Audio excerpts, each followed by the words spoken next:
I'm here in Uman, and I'm here with my very close friend Hanana Horowitz. I've known him for a while. We made a little video in Rosh Hashanah time. We had like 250,000 hits.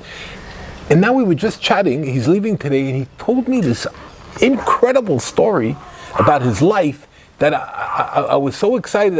I asked him if he would kindly share some of his experiences in his life. Would you be so kind to just tell me a little bit what you were saying before?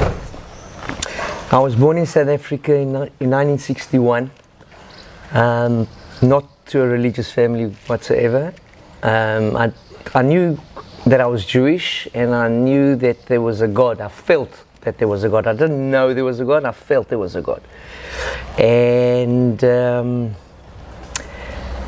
I met this most amazing woman when I was 18, she was 16. I actually met her on a judo mat. I was training women how to protect themselves from evil forces, and I put her arm into an arm lock, training and showing all the women around from the school that this is how it works. And I put her into the arm lock, and when a person feels pain, there's a rule that you beat to submit because the pain is too great.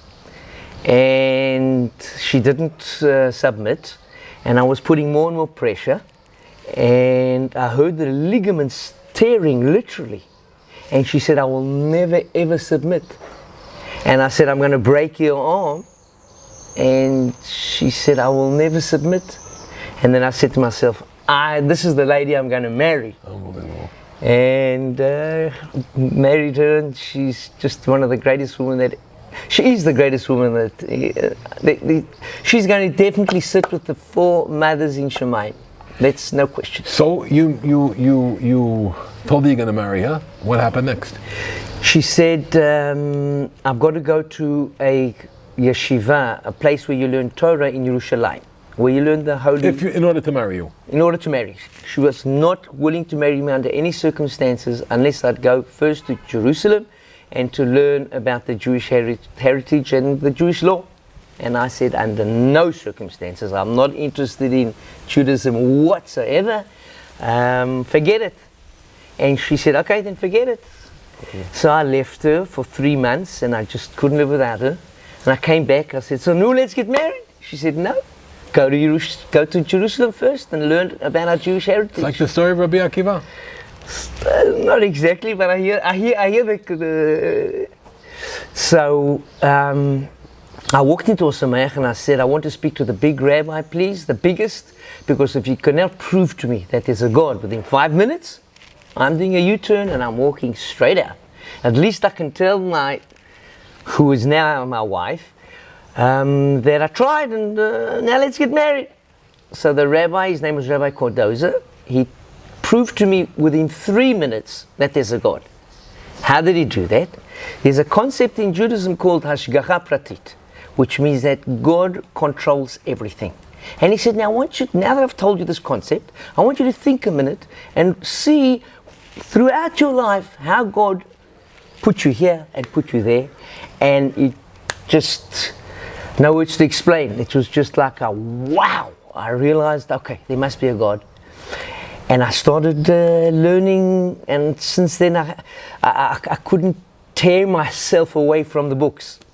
I was an electronic engineer in South Africa for Motorola, and I went to Tel Aviv, to the main branch there, and I said, I'd like to, I'm thinking of joining the force over there. I was in Motorola, South Africa.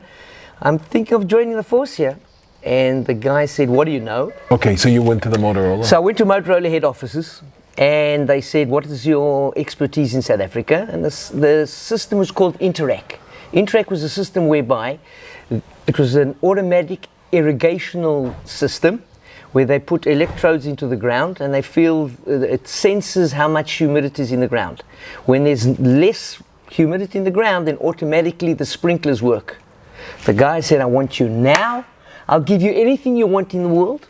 Literally, he said, you can open up a bank account wherever you want. I'll give you a house. I'll give you a car. Free education, free everything. It was a dream simply come true. Wow.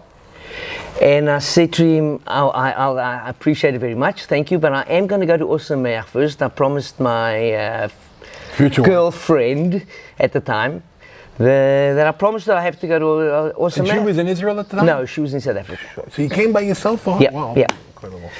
Came to, so the man said, so I was this field engineer for Motorola in South Africa. So you told him that you have to go to yeshiva first? So I told him I've got to go to yeshiva first. I promised my girlfriend that this is the deal she made with me. Okay.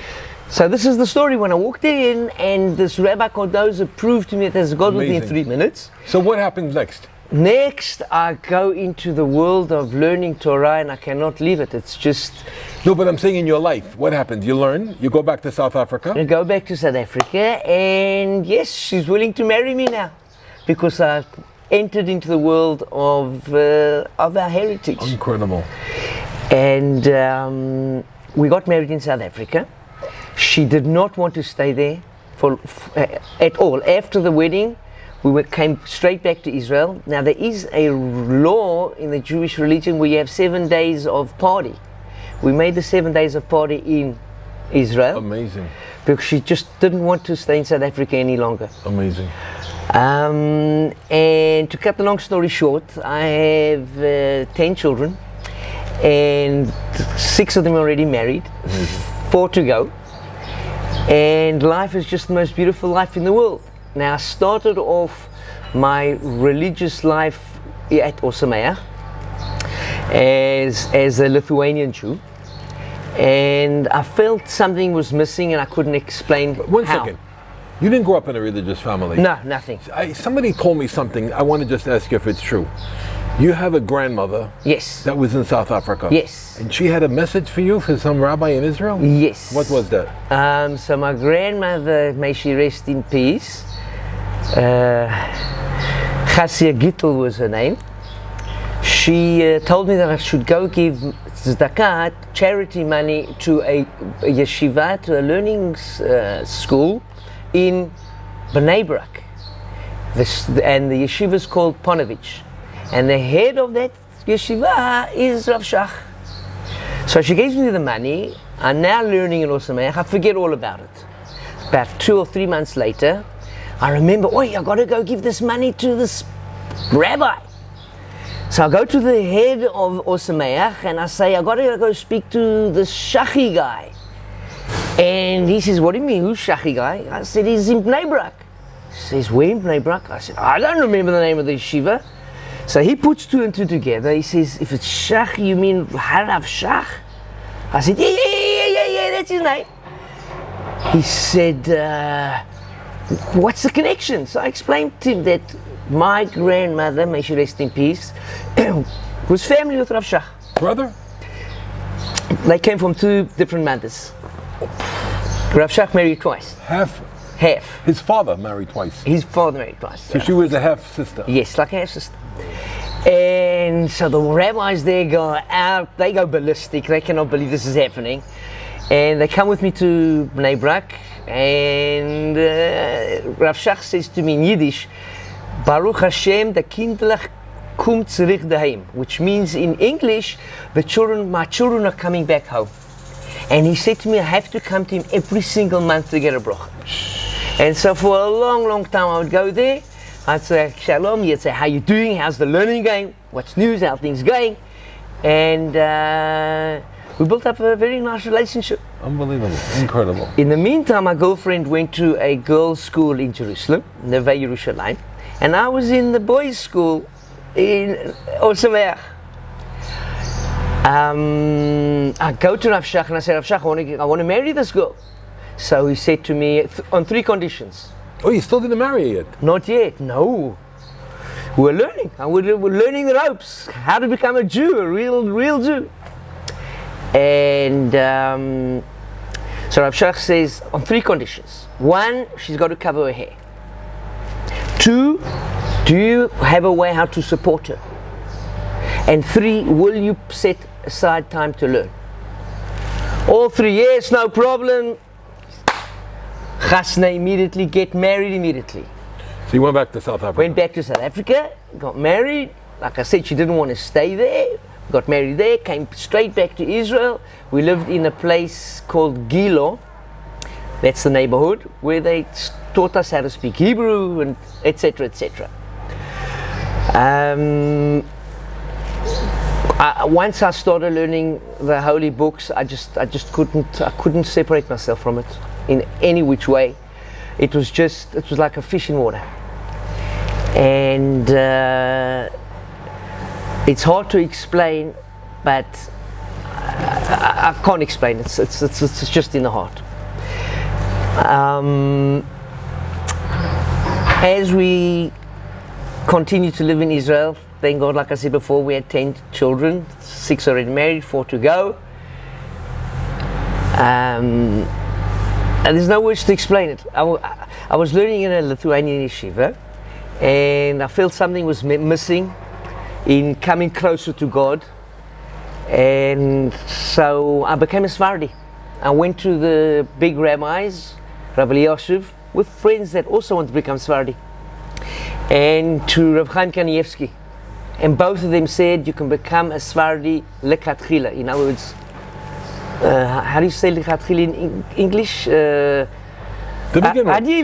Ideally, you can, no problem. So I became a Sephardi, and I was in the Sephardi world.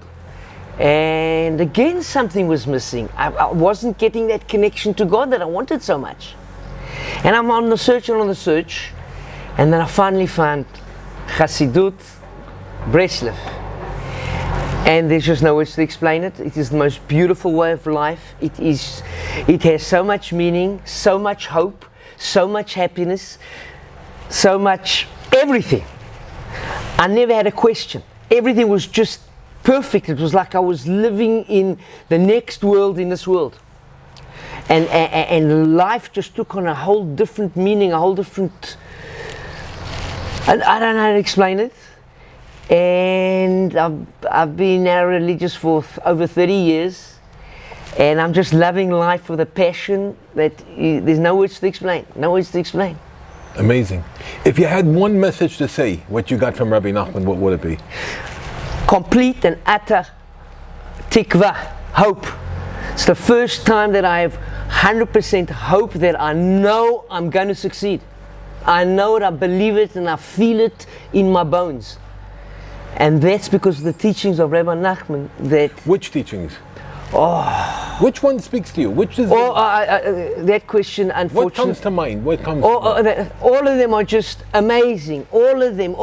He has 411 speakings, which we call Torah, and each one is just better than the best. The first one that comes to my mind right now is that we have an obligation to judge every single body in the world favorably. Whether he is the worst person in the world, he's a murderer, he's a killer, he's the worst guy in the world, I still have an obligation to judge him favorably that he must have done something good in his life. Says Rabbi Nachman, if I do that, then he will reach into his heart, and he himself will become a much, much better person. How does that work? I have no clue. Rabbi Nachman says it. Vibrations also. Vibrations. And I've seen it in front of my own eyes. That's just one small little tip of the iceberg. Happiness is just one of the main flags of Breslov. Another flag is just to serve God, what is called tmimut v'pshitut. To serve God with pshitut v'tmimut, which means simply and holy. Holy in W-H-O-L-Y, whole, complete. Completely, try to do everything as completely as you can, but as simply as possible. Without any chokhmot, wisdoms. Sophistication is the right word. My English has become very bad now because I'm talking Hebrew all the time. Are you still doing the karate, the martial arts? I taught for many years. I went to Rav Shach and I said to Rav Shach, please, should I teach people martial arts, because martial arts was my baby. He said I have an obligation, and he says, but do not, and I should go to all the schools, boys' schools, from 8 years old, 7, 8 years old and up, and I have an obligation to teach them, because the boys are very hyperactive, and they got to let out the energies. And so if you teach them this, it'll let out the energies, so they'll be able to learn better. What is that thing called when you flip the person? There's so many different kinds of Did you ever throws. do it to Reb Shach? No! Reb Shach was the God Lador. He was the one of the greatest luminaries of the time. Open-minded. He was so open-minded. He was so open-minded, but he did say, don't tell the Chadorim, the boys' schools, that I said so. He said you got to go on your own accord and you will have success. If you said he said, they won't do it. So he said you will have tremendous success. Wow. So I opened up the first major, it's called a dojo. A dojo is a place where we learn how to defend ourselves in a place called Telstone. And there I must have had about 40, 50 children that I was teaching. Amazing. And it was amazing. It was absolutely amazing. When I left Telstone, I went to Kiryat Arba, opened up in Kiryat Arba place, and I opened up one in Ra'anana. And it was amazing. Incredible. What an incredible But I story. saw that it was taking away from my learning. And I wanted to get back into my learning so much, and it took time.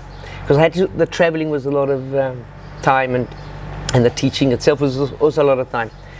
And so I stopped, and I just delved into the books more and more and more, until Rabbi Nachman just gave me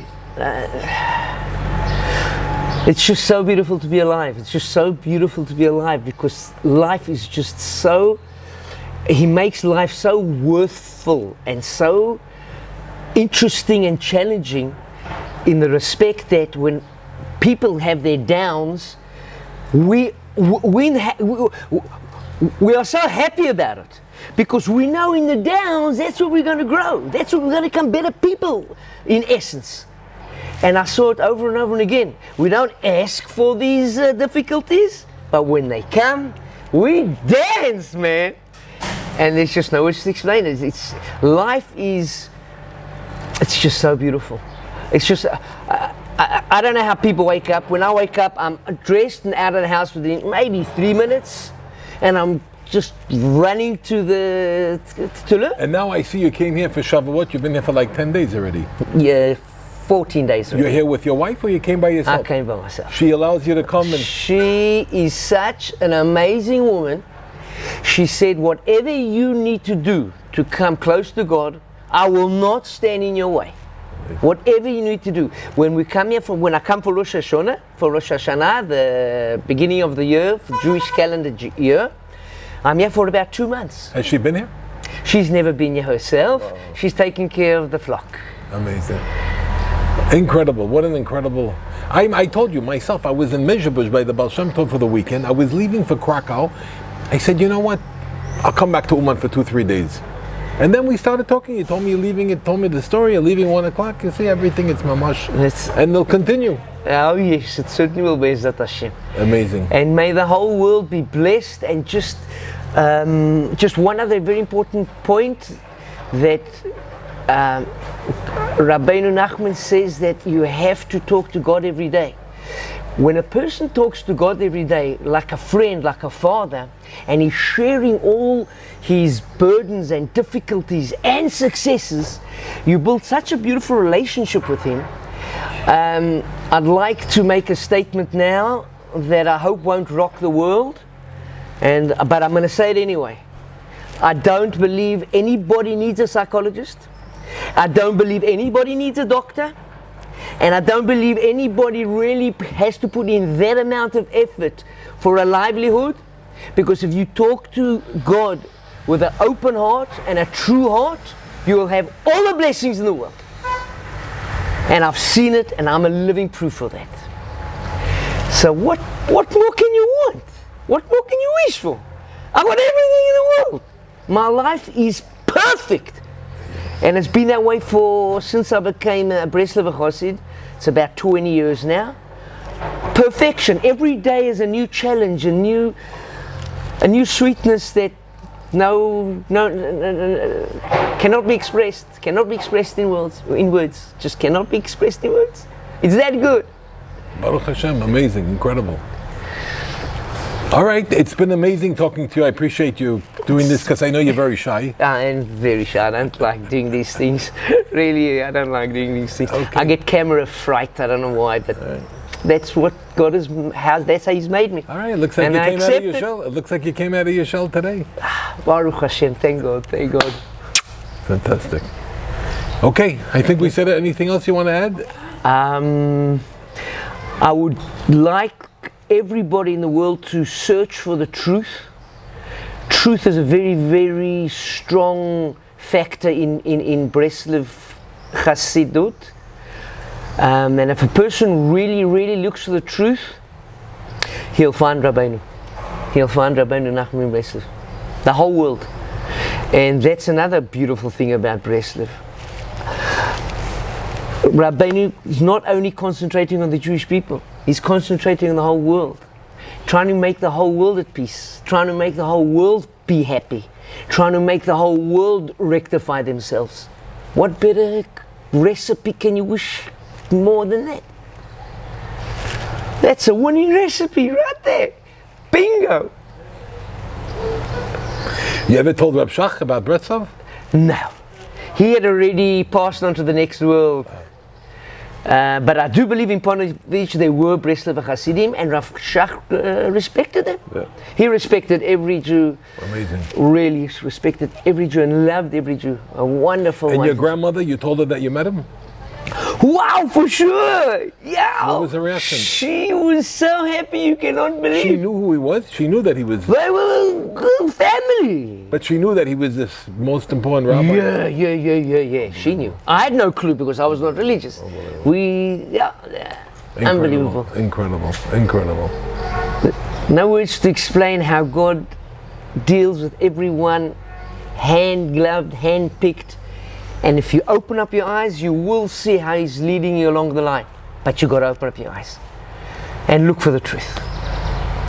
Amazing. Thank you so much. It's a pleasure, It was brother. really great.